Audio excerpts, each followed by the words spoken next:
Ferrari believes Mercedes may have found something so powerful, so hidden, and so perfectly timed that it could change the entire Monaco Grand Prix before the cars even reach the first corner. Because this is not just another technical complaint. This is Ferrari looking at Canada, looking at Mercedes, looking at Charles Leclerc's brake nightmare, and asking one terrifying question. What if the biggest advantage in Monaco is not engine power, not tire life, not even pure driver talent, but a brake trick that gives one team the confidence everyone else is desperately trying to find?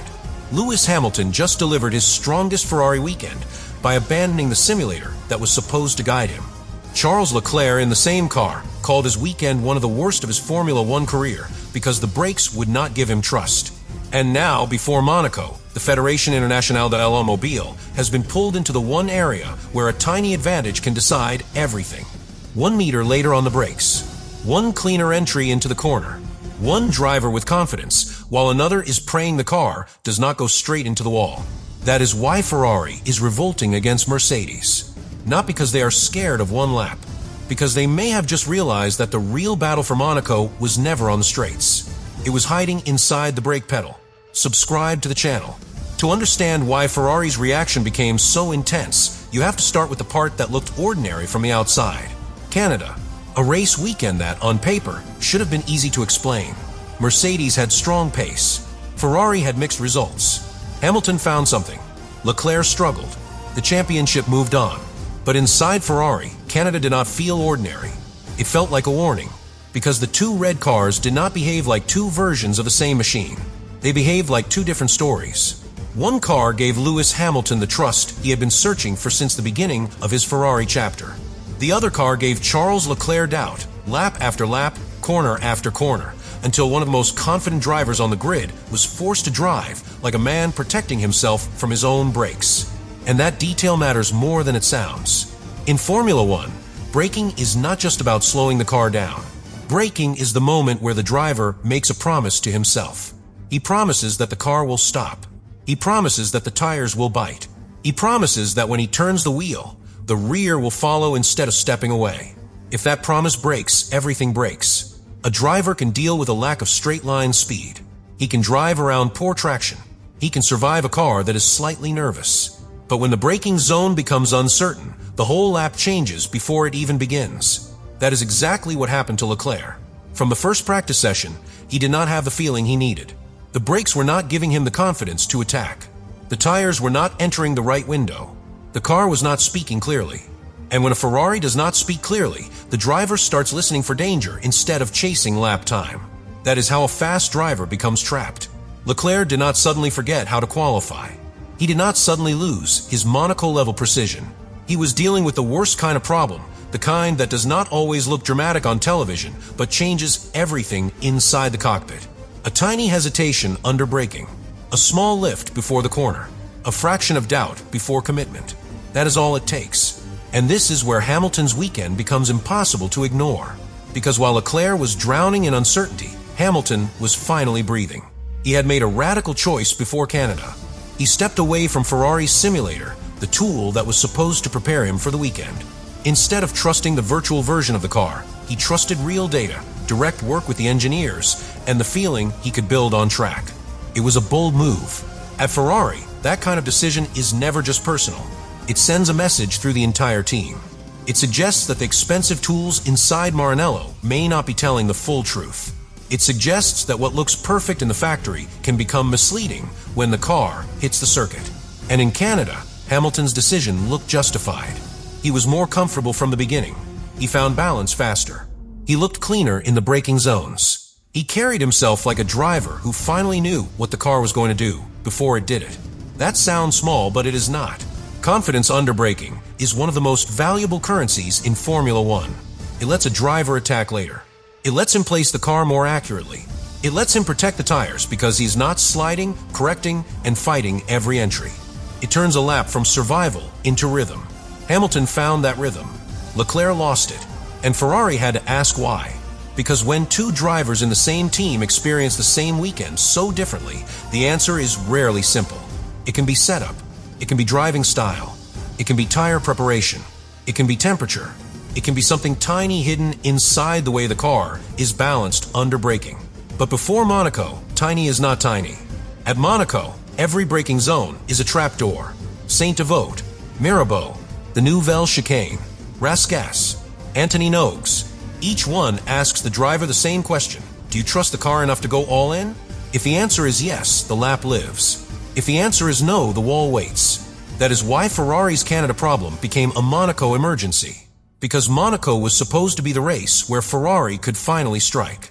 The long straights would not punish their engine deficit as harshly. The slow corners would reward grip, balance, and mechanical confidence. The circuit would take away some of Mercedes' usual weapons and put the emphasis on precision. On paper, that suited Ferrari. But paper does not stop a car. Brakes do. And while Ferrari was still trying to understand why Leclerc had suffered so badly, Mercedes appeared to have something Ferrari could not ignore. A car that looked composed where Ferrari looked uncertain. A braking phase that seemed strong enough to raise questions. A possible advantage arriving at the exact moment when the calendar moved to the one track where braking confidence can decide the weekend. That is the spark. Ferrari did not look at Mercedes in isolation. They looked at Mercedes through the pain of Canada. They looked at Mercedes while remembering Leclerc saying he had no confidence. They looked at Mercedes while Hamilton's side of the garage proved that a different method could unlock performance. They looked at Monaco and saw the risk immediately. If Mercedes had found a clever braking solution and Ferrari arrived still searching for answers, the entire weekend could tilt before qualifying was even over. And that is why this story has weight. Is not about jealousy. Is not about noise. Is not about Ferrari trying to distract from its own problems. Is about a team understanding that one hidden detail can become everything. A brake system does not need to look spectacular to change a race. It does not need to create a dramatic moment. It only needs to give the driver trust 1 meter later than everyone else. It only needs to keep the car stable when another car starts to move. It only needs to make the tire temperature easier to control while rivals are fighting the pedal. 1 meter, 1 corner, 1 lap. In Monaco, that could be pole position. And if it becomes pole position, it can become victory. That is why Canada was not just a bad weekend for Leclerc or a breakthrough weekend for Hamilton. It was the weekend that forced Ferrari to see braking as the battlefield before Monaco. Because the real danger was not that Mercedes might be fast. Ferrari already knew Mercedes was fast. The real danger was that Mercedes might be fast in exactly the place where Ferrari was vulnerable. But then came the part Ferrari could not ignore. Because a weak weekend can happen to anyone. A driver can miss the setup. A team can choose the wrong direction. A tire window can close at the wrong moment. Formula One is full of weekends that look strange, then disappear by the next race. This one did not disappear. It grew. The more Ferrari looked at Canada, the more the same pattern kept coming back. Leclerc's problem was not random.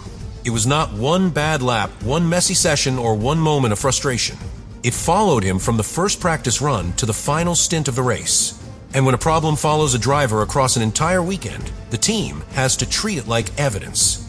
That is where the brake story became dangerous. Leclerc was not just slower. He was uncomfortable in the exact area where a driver needs full trust. He cannot lean on the car at corner entry. He cannot attack the braking zones naturally. He cannot place the front end with the same confidence that usually makes him so devastating over one lap. And once that confidence disappears, everything else collapses around it. The tires suffer because the car is not being loaded smoothly. The lap time suffers because every braking zone becomes a negotiation. The strategy suffers because the driver cannot push when the pit wall needs him to. And the emotion suffers because a driver knows when he is leaving time on the table, but he also knows when the car is not giving him permission to take it. That is the cruel part. From the outside, people see fourth place and think the damage was limited. Inside the cockpit, Leclerc knew the truth. He did not finish that race feeling rewarded. He finished it feeling exposed. And Ferrari had to listen. Because Leclerc is not a driver who usually hides behind excuses. When he says the weekend was horrible, it means something. When he says he had no confidence, it means something. When he says the final laps were about avoiding risk, it means everything. A Ferrari driver does not want to survive the end of a Grand Prix.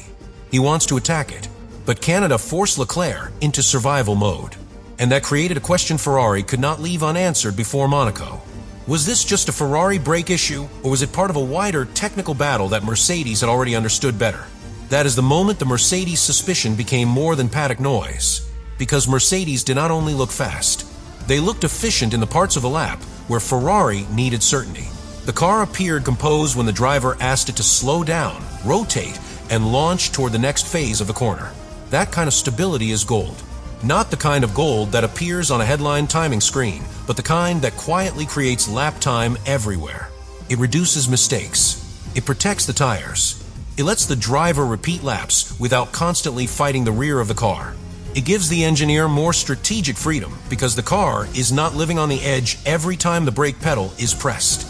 And if Ferrari believed Mercedes had achieved that through a clever brake-related solution, then they had every reason to push for answers. Not because clever engineering is forbidden. Clever engineering is Formula One. The problem is the line between clever and illegal is sometimes thinner than a sheet of paper. Teams do not need to cheat loudly to create controversy. They only need to find a reading of the rules that nobody else has exploited yet. A shape, a material, a cooling method, a control behavior, a way of managing temperatures, a way of making the car feel calmer at the one moment every rival is fighting instability. That is why the Fédération Internationale de l'Automobile matters here. When the governing body confirms an investigation, the tone of the entire paddock changes. Suddenly, the question is no longer just what Ferrari thinks. It becomes what can be proven, what can be measured, what can be inspected, what can survive official scrutiny before the Monaco weekend turns one small detail into a massive advantage.